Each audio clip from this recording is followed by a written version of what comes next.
Question आप देख रहे हैं क्वेश्चन 4।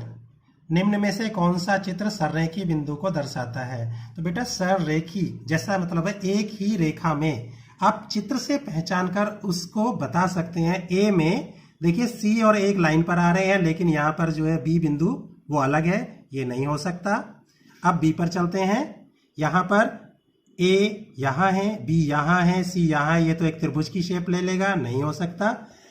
सी में आप देखेंगे बेटा यहाँ बिंदु आप देख रहे हैं कि चाहे वो कहीं भी है, लेकिन एक सीधी रेखा अगर इन्हें मिलाएं तो बना सकते हैं। और इसी तरह से डी में देखें तो ये आपका अलग अलग होगा। तो आप अच्छी तरह से समझ गए होंगे आपका आंसर क्या होना चाहिए, आंसर सी। और ये आपका देखते ही विजुअल होते ही आपका क्वेश्चन में आंसर मिल जाएगा कि यहाँ पर फिगर सी आपका आंसर होगी, एक सररेखी बिंदु को दर्शाता है। अब ये क्वेश्चन नंबर 4 का आपको आंसर मिल चुका है। अब क्वेश्चन नंबर 5 के लिए आप देख रहे हैं, इसमें लिखा गया है कि WZ बिंदुओं को जोड़ने वाले रेखाखंड का अनुपात 1:2 में विभाजित करने वाला बिंदु Y किस चतुर्थांश में स्थित है? ये आपको A, B, C और D ऑप्शन में दिए गए हैं। अब अनुपात में विभाजन सूत्र जो आपका मध्य बिंदु सूत्र है उसी के हिसाब से उसको हम विभाजन सूत्र भी यहाँ पर लिख कर दिखाते हैं कि अगर किन्हीं दो बिंदुओं को विभाजन सूत्र के अनुसार, विभाजन सूत्र मैं लिखता हूं यहाँ पर, वो क्या होता है कि दो बिंदु अगर हमारे पास A और B x1 y1 और ये x2 y2 हैं और इनको कहीं यहाँ बिंदु P जिसको मैं निर्देशांक x और y ले रहा हूं, ये कोई m और n के अनुपात में विभाजित करता है, तो इसके विभाजन सूत्र के अनुसार x का निर्देशांक होंगे।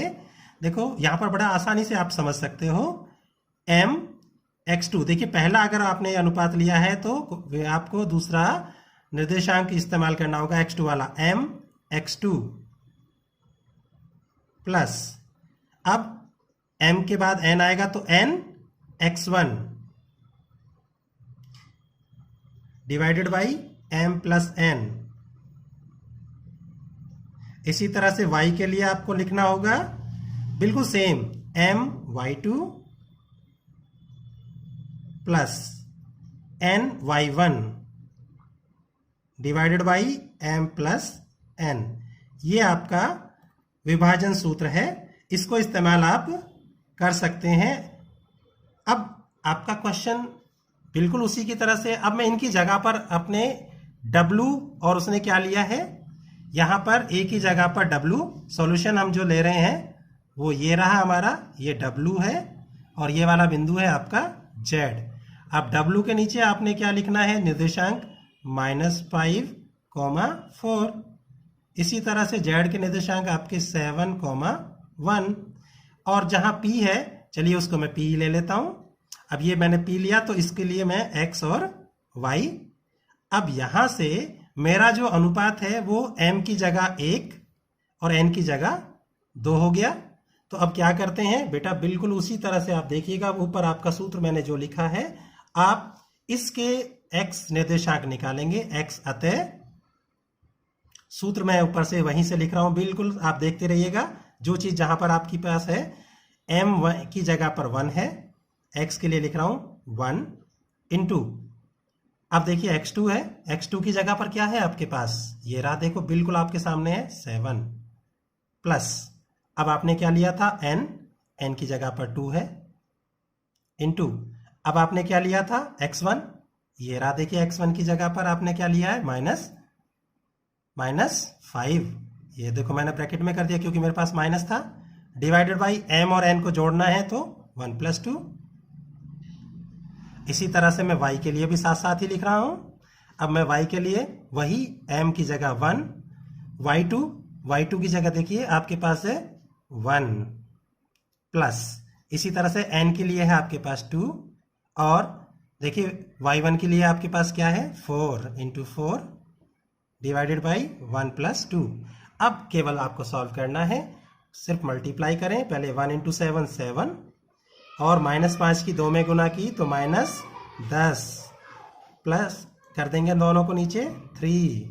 इसी तरह से यहां पर भी हम करेंगे 1 इंटू 1 1, 2 इंटू 4 8 डिवाइडेड बाई 3।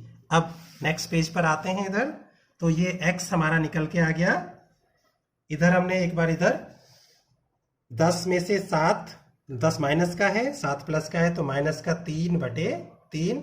इसी तरह से y के लिए हम देख रहे हैं 8 और 1 जुड़ गया 9, 9/3। अब इसको कैंसिल कर सकते हैं, 3 से 3 कैंसिल एक बार हो गया, 3 से 9 कैंसिल 3 बार हो गया। तो x इज इक्वल टू -1 और y इज इक्वल टू 3। अब आप अच्छी तरह से जानते हैं कि चतुर्थांश कौन सा होगा। पहले चतुर्थांश में दोनों प्लस होते हैं, प्लस प्लस। दूसरे चतुर्थांश में माइनस प्लस, तो पहला निर्देशांक माइनस है, दूसरा प्लस है, तो ये दूसरे चतुर्थांश में होगा। तो ऑप्शन ए आपका करेक्ट होगा। तो ये जो बिंदु है ये -1,3 दूसरे चतुर्थांश में, यानी कि सेकंड चतुर्थांश में,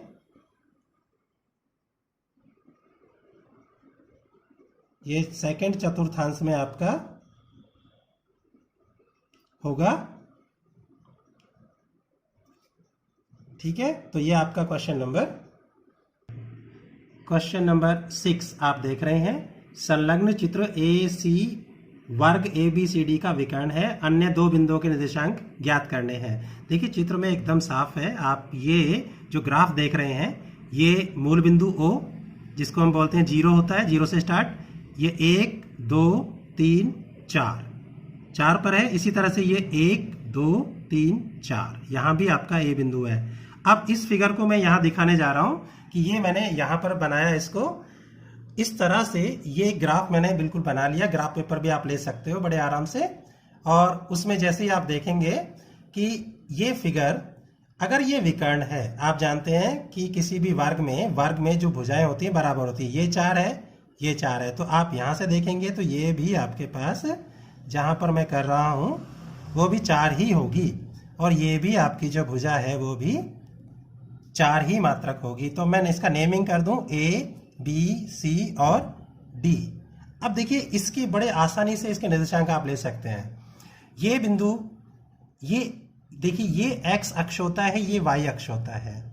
तो अगर मैं B बिंदु की बात करता हूं तो B बिंदु कैसा है मेरे पास, ना तो यहां पर x इधर गया ना y इधर गया, तो ये 0,0, तो ये 0 0 हो गया। अब मैं इसके ऊपर जाता हूं, ठीक ऊपर देखिएगा x तो मेरा यहां पर इधर गया ही नहीं, केवल y चला है, तो x का मतलब ये A 0,4, ये आप समझ रहे हैं। C की बात करता हूं, C देखिएगा x अक्ष पर कितना गया 4, तो पहले तो ये 4 हो गया, और y अक्ष पर ये उसी बिंदु पर गया ही नहीं, तो इसका मतलब ये 0 ही रहा। अब हम चलते हैं D बिंदु पर। देखिए D बिंदु कहां गया, देखिए x अक्ष पर कितना चला वो 4, y अक्ष पर भी कितना चला 4, तो इसके निर्देशांक हो गए 4,4।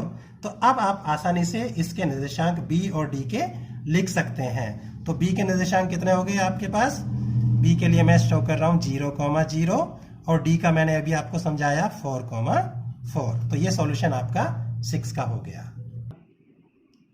अब आप क्वेश्चन नंबर 7 के लिए देखेंगे कि 7 में x तथा y के मध्य ऐसा संबंध ज्ञात कीजिए जिसमें बिंदु x y बिंदुओं 4, -4 और -2,4 से समदूरस्थ हो। समदूरस्थ जैसे कि इस शब्द में छुपा हुआ है बराबर दूरी। तो एक बिंदु हम लेते हैं यहाँ पर, इसको मैं P ले लेता हूं, और ये इसने बोला कि ये XY है। समदूरस्थ मतलब इतनी दूरी मैं यहां से इसको यहां ले लेता हूं, ये मेरा A बिंदु, और इतनी दूरी मैं यहां से इसके बराबर ले लेता हूं। ये बिल्कुल एग्जैक्ट नापनी नहीं है, ये आप मान के चलो कि ये बराबर है दोनों। तो A बिंदु के निर्देशांक मैं वहां से देख रहा हूं कि 4, -4, और B दूसरा जो बिंदु है वो -2,4। अब उसने बोला समदूरस्थ मतलब AP और BP बराबर होंगे। तो प्रश्न से हमने ये माना कि AP बराबर BP। तो अब हम कर सकते हैं कि AP का वर्ग BP के वर्ग के बराबर होना चाहिए, वर्ग कर देंगे। इससे क्या फायदा होगा कि जब हम दूरी सूत्र लगाएंगे दोनों में, तो इसका जो वर्गमूल का चिन्ह है दूरी सूत्र में, मैं आपको यहाँ पहले दिखा रहा हूं कि दूरी सूत्र जो लगा है तो वर्गमूल का चिन्ह, अगर मैं ए बी का वर्ग लिखता हूं तो ये वर्गमूल का चिन्ह हट जाएगा।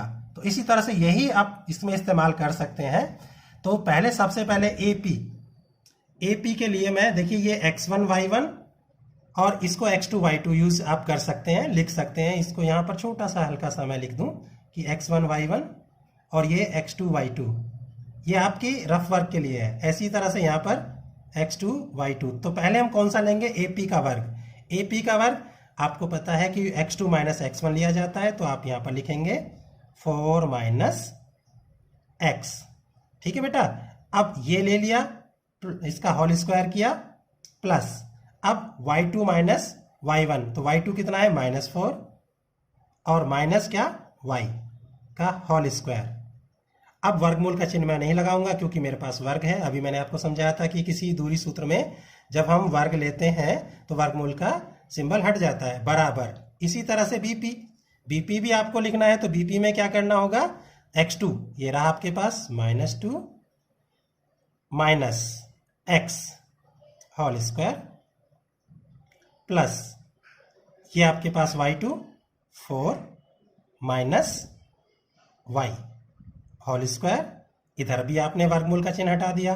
अब सीधा आपके पास रहता है कि ये होल वर्ग आपको खोलने हैं। होल वर्ग आपने पहले भी पढ़ा है 8वीं क्लास में, 9वीं क्लास में। a प्लस बी या a माइनस बी का होल वर्ग का सूत्र, a का वर्ग प्लस b का वर्ग माइनस 2ab। तो यहाँ a का वर्ग 4 का वर्ग 16 प्लस b का वर्ग यानी कि x स्क्वायर।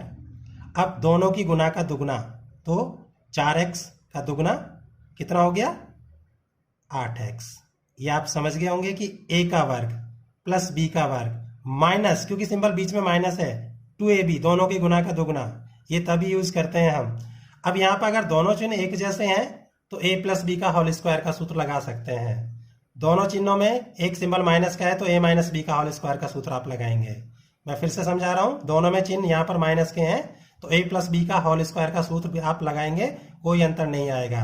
और जैसे इसमें एक चिन्ह माइनस का था तो a माइनस बी का होल स्क्वायर का लगाएंगे। तो मैं यहां लगा रहा हूं अब 4 का वर्ग 16 प्लस y का वर्ग, दोनों के गुना का दुगना, लेकिन प्लस में मैंने अभी बोला a प्लस बी का होल स्क्वायर लगाएंगे तो 8y। अगला इसमें करेंगे, देखिए सेम उसी की तरह से है, 2 का वर्ग 4 प्लस x का वर्ग प्लस दोनों की गुना का दुगना, ये हो गया। अगला काम a माइनस बी का होल स्क्वायर है यानी कि 16 प्लस y का वर्ग माइनस दोनों की गुना का दुगना 8y। अब हमारा काम बहुत आसान है, देखिए पहचानना है, जो कट सकता है वो काटेंगे। इधर x स्क्वायर है, इधर x स्क्वायर काट दिया, इधर y स्क्वायर है, इधर भी y स्क्वायर है, प्लस का सेम आ रहा है, काट दिया। इधर आप देख रहे हैं 16 है, इधर भी 16 है, काट दिया आपने। अब आप देखेंगे आपके पास जो बच रहा है उसका आप सॉल्व करेंगे और अपना आंसर देंगे। तो हमारे पास देखिएगा यहाँ 4x है, यहाँ 8x है। अगर मैं इसको इधर ही ले आता हूँ तो 4x पहले मेरे पास इधर है, तो मेरे पास 4x में यहाँ लिख रहा हूँ 4x, इसको भी उधर ही ले गया, प्लस का 8x हो गया। अब मेरे पास y कितना है यहाँ पर, माइनस का 8y है इधर, ये भी उधर पहुंचा दिया मैंने इस तरफ, तो ये भी माइनस का 8y हो गया। अब मेरे पास 16 इधर है, उधर जाएगा, उधर पहले से 4 मेरे पास है, इधर मेरे पास प्लस का 4 है, ये 16 भी इधर पहुंचा दिया मैंने, तो माइनस का 16। अब इधर क्या बच गया, इधर कुछ नहीं बचा, इधर सब 0 हो गया, इधर से सारे उधर पहुंचाए मैंने। अब मैं देखता हूं कि ये 8 और 4 कितना हो गया, दोनों मिलके 12x। ये 8 और 8 कितना हो गया 16y, माइनस का ही है दोनों, ये कितना हो गया, ये आपके पास हो गया माइनस का 12। अब इधर 0 है तो मैं इसको इधर भी लिख सकता हूं। अब देखिए इसमें से एक चीज कॉमन होगी, आपका सब जानते हैं कि यहाँ 4 के पहाड़े में सारा कुछ आ रहा है, तो मैं इसको 4 कॉमन निकाल सकता हूं, 3x 4y और यहाँ पर 3 बराबर 0। अब मैं इस 4 को इसके नीचे ले जाऊं, 0 हो जाएगा कि बटे में 0/4 जो है 0। तो अब मैं इसको ऐसा लिख सकता हूं, इसलिए मैं इसको लिख सकता हूं 3x माइनस 4y माइनस 3 बराबर 0। तो x और y में ये संबंध हो गया है जब ये दोनों बिंदु समदूरस्थ हैं। तो अभी आप ये देख रहे हैं कि इसमें पूरे एक्सरसाइज आपकी कंप्लीट हो चुकी है। ये आप करेंगे, इसको जो भी आपको ऑडियो भी है वीडियो भी है इसको आप देख सकते हैं, मैं इसकी पिक भी भेज दूंगा। और मेरी थोड़ी तबीयत खराब है इसलिए थोड़ा बोलने में दिक्कत हो चुकी थी बीच में। अभी इसको अच्छी तरह से समझते हुए काम करेंगे। और थैंक यू ऑल।